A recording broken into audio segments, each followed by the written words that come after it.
দেখি মুখটা আটক করা হয়েছে, মানে ওটাকে বেঁধে রাখা হয়েছে। পরে ওই যারা মুখটাকে আটক করতে পারছে তাদের থেকে জানলাম যে তারা একটা ফাঁদ পাচ্ছিল, একটা ওই মূর্তি রাখার যে ঘর ছিল ঘরের ওখানে তারা একটা ফাঁদ পাচ্ছিল, ওখানে সে ধরা পড়ে।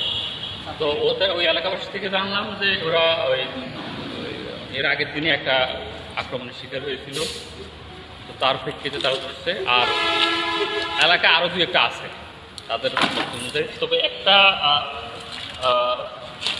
একজন ব্যক্তি নাকি আহত হয়েছে, ওনার বাড়ির